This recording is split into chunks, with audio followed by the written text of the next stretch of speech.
Hello friends, তোমরা সবাই কেমন আছো? আমরা সবাই খুব ভালো আছি। তো আজকে তো লোকনাথ পুজো, ব্লগটা দিতে দেরি হয়ে গেল, সরি তার জন্য।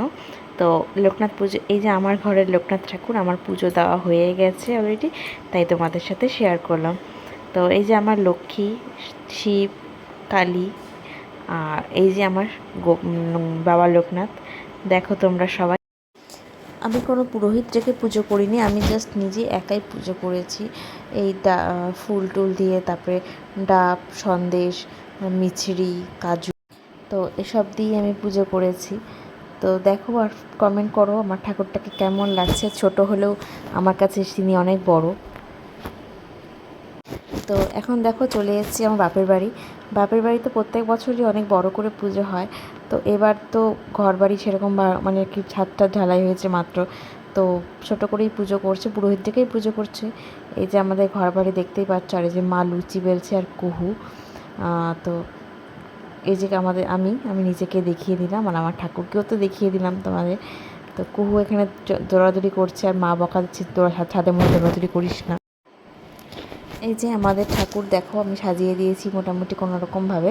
তো কেমন লাগছে তোমরা কমেন্ট করে বলো, আর জয় বাবার লোকনাথ বলো একবার হলো। ঠাকুর তোমাদের সবাইকে ভালো রাখুক, সুস্থ রাখুক, এই কামনাই করি। তো এই যে পুরোহিত মশাই চলে এসছে, দেখো এই যে সব ভোগ দিয়ে দিয়েছি আমরা। তো যেহেতু একাদশী ছিল, তো খিচুড়ি টিচুড়ি দিতে পারিনি, লুচি সুজি দিয়েছে আর ফল টল দিয়ে পুজোছে। এই যে আমাদের কুহু, আর ভাইয়ের নামে পুজোটা, ভাইয়ের নামে আর কি পুজো দেওয়া হয়েছে, ভাইয়ের নামে সংকল্প করা হয়েছে। মঙ্গলং বরেণ্যং বরদাং শিবং নারায়ণং নমস্কৃত্যং সর্বকর্মাণি কারয়েৎ নামো শঙ্খং চক্রং ধরং বিষ্ণু দ্বিভুজা হিতবাসসা প্রারম্ভে কর্মণং বিগ্রহ পুণ্ডরীকং স্মরেতরিং নামো শ্রী বিষ্ণু পুণ্ডরীকাক্ষ নমঃ। তো এই যে আমাদের তিনজন গোপোষণাও চলে এসছে, একটা আমার গোপোষণা, একটা মার, একটা আমার কাকার, মানে কাকির আর কি, যাই হোক। আর লোকনাথ বাবার পাশেই বসে আছে তারা তিনজন, তাদেরকেও ভোগ। সাধককুলপ্রবরং যোগো মার্গবলম্বিনং জ্ঞানস্য পুণ্যবিগ্রহং ভক্তিযোগস্য সাধকং জীবানাং বানবানাং চ সর্বকল্যাণদায়কং কনে বানে জরে চৈব সর্বত্র দক্ষকারণং ব্রহ্মা বিষ্ণু মহেশ্বর। তো তোমরা হয়তো অনেকেই ভাবছো আমি শাড়ি টাড়ি কেন পরিনি, তো পুজোর দিন তো শাড়ি টাড়ি পরার সময় পাইনি। ঠিক পরেছি, নিশ্চয়ই পরেছি। বিকালবেলার দিকে যখন আমরা একটা মন্দিরে ঘুরতে গিয়েছিলাম, তো সেখানে যাওয়াটাকে আমি পরেছি। তো আরও অনেক জায়গায় গিয়েছিলাম খিচুড়ি, মানে ভোগ প্রসাদ নিতে আর কি, খিচুড়ি প্রসাদ দিচ্ছে লোকনাথ মন্দিরে, আমাদের বাড়ির সামনে লোকনাথ মন্দির আছে।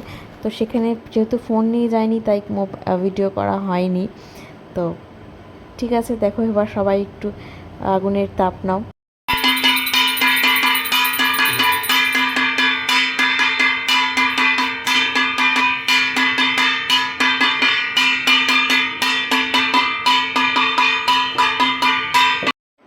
এই দেখো আমি এখন প্রসাদ বেড়ে নিচ্ছিলাম, পুজো টুজো সব হয়ে গেছে। তোমার দাদাভাই চলে এসেছে প্রসাদ খাওয়ার জন্য, তো আমি বললাম একটু আমাকে একটু ভিডিওটা করে দাও। তো ভালো লাগছে না কুর্তি পরে আমারও নিজেকে, কিন্তু কী করবো, তাড়াহুড়ো করে যেহেতু চলে এসেছি পূজার জোগাড় যন্ত্র করতে, এই জন্য কুর্তিটাই বেস্ট, ধোয়া জামা করে পরেই এসেছি। তো তোমার দাদাভাইকে বলছে শুধু আমাকেই দেখাচ্ছ, সম্পূর্ণ কুহুকেও দেখাও। তো তো এই যে এখানে কুহু ছিল, লুকাচুরি খেলছিল।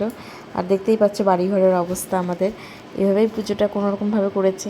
তো ঠাকুরের আশীর্বাদ থাকলে সামনে বছর অনেক বড় করেই পুজো হবে। তো ঠিক আছে, কী আর বলবো বলো, মনটা সবারই খুব খারাপ, যেহেতু এভাবে ছোটো করে পুজো হয়েছে। তারপরে চলে এসেছি একটা মন্দিরে যাব, চলো তোমাদেরকেও নিয়ে যাব সাথে করে। তো দেখতেই পাচ্ছ আমি এখন শাড়ি পরে রেডি হয়ে নিয়েছি, বললাম যে তোমাদের শাড়ি আমি পরবো, তো শাড়ি পরে রেডিও হয়ে নিয়েছি। তো এটা হচ্ছে একটা তাঁত বেনারসি, এটা পরে রেডি হয়ে নিয়েছি, চলো।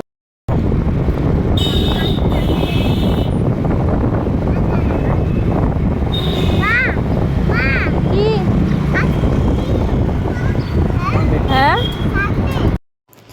তো যে দেখতে পাচ্ছ আমরা এখন বেরিয়ে পড়েছি, আকাশটা একটু মেঘলা মেঘলাই ছিল, তো ভয় করছিল যদি বাই চান্স রাস্তায় যেতে যেতে বৃষ্টি নেমে যায়। তো ছাতা টাতা কিছুই নিয়ে আসিনি, কিন্তু ঠাকুরের দয়ায় বৃষ্টি কিছুই হয়নি, ভালোই ওয়েদার ছিল। আর ভিউজটা মানে আমি ফার্স্ট টাইম গেলাম এই মন্দিরটাতে, এটা হচ্ছে ফাপড়িতে একটা মন্দির আছে, খুব সুন্দর মানে মন্দিরটা। আমি তো মানে ভিতরে ঢুকতে পারিনি, তোমার দেখাবো চলো। কিন্তু মানে ব্যাকগ্রাউন্ড যে ভিউ, তো পাশে যে ভিউটা ছিল মানে অসাধারণ দেখার মতন। যেহেতু মেঘলা মেঘলা ওয়েদারটা ছিল, আরও দারুণ লাগছিল। আর লোকজন তো বলার মতন নেই, মানে প্রচুর প্রচুর ভিড় হয়েছিল। এই দেখো কত মাংকি, এখানে অনেক মাংকি দেখতে পেলাম। তো কুহু তো খুব খুশি মাংকি দেখে, ও তো ভাবছে ও মাংকিই দেখতে আসছে। তখন আমি বললাম না, আমরা ঠাকুর দেখতে আসছি, চলো ভিতরে চলো। কোথায় আসছো?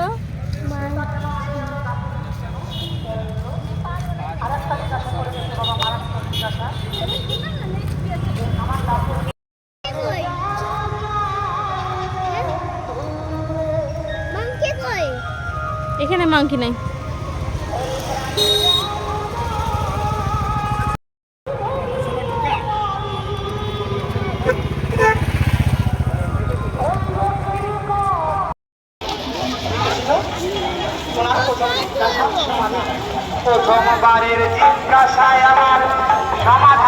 তো তোমরা তো দেখতেই পাচ্ছ কীরকম ভিড়। আমরা তো মন্দিরে ঢুকতেই পারিনি, তাই বাইরের থেকে একটু ঠাকুরের দর্শন করে নিলাম।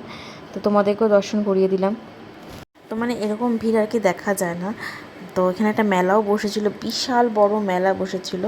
তো ওখানে গিয়ে কুহু কি দোলনা চড়ে লাফালাফি চড়েছে আর কি। তো এই যে মেলার ভিতরে ঢুকে পড়েছি। তা এখন কুহু হচ্ছে কি চড়বে ডিসাইড হচ্ছে। তো দেখো বন্ধুরা, এখানে কুহুকে মাথায় তিলক কেটে দিয়েছে। এখানে এটাই নিয়ম, তিলক কেটে দিবে, তারপরে টাকা দাও করবে। তো যাই হোক, দিয়েছিলাম। তা আমরা কেউ পড়িনি, কুহুকেই জাস্ট পরিয়ে দিয়েছিল। আর গরমেও তো ঘেমে স্নান হয়েছে, যখন তিলক সব গলে গলে পড়ছে, তারপরে মুখ টুক সব ধুইয়ে দিয়েছিলাম কলপাট থেকে ওকে। সামনে একটা কল ছিল। আর এই দেখো মেলার ভিতরটা ভীষণ। তারপরে এই যে কুহু এখন এই যে লাফালাফি চড়ছে, ওর ভাষায় এটা লাফালাফি, জানি না এটাকে কী বলে। তো এটা চড়ছে। আর আমি একটু আশেপাশে একটু ভিডিও করে নিলাম। আর তোমার দাদাভাই দাঁড়িয়ে আছে। তো ফ্রেন্ডস, আমরা এখন এইখানটায় দাঁড়িয়ে আছি। তো দাদাভাই গেছে গাড়ি নিতে। তো আমরা দুটো লস্যি কিনলাম, আর একটু খাচ্ছে আইসক্রিম। খুব গরম এখানটায়, দেখতে পারলে তো আমরা ঢুকতে পারলাম না ভিতরে, যে প্রচণ্ড গরম ছিল আর প্রচণ্ড ভিড়, মানে গরমের থেকে বেশি লোকের ভিড়, তাই ঢুকতেই পারলাম না। যাই হোক, দাদাভাই গাড়ি নিয়ে আসি, তারপরে যাচ্ছি, রওনা হচ্ছে। লস্যিটা খেয়ে নিয়ে তারপরে রওনা হবো। তো দেখো বন্ধুরা, কি পরিমাণে ভিড়, মানে আসার সময় মানে মিনিমাম 1 ঘন্টা লেগে গেছে এই ভিড় থেকে বের হতে। প্রচণ্ড ভিড়। আর মনে হচ্ছে সারা শিলিগুড়ির লোক মনে হয় এখানে সব চলে এসছে, এতটা।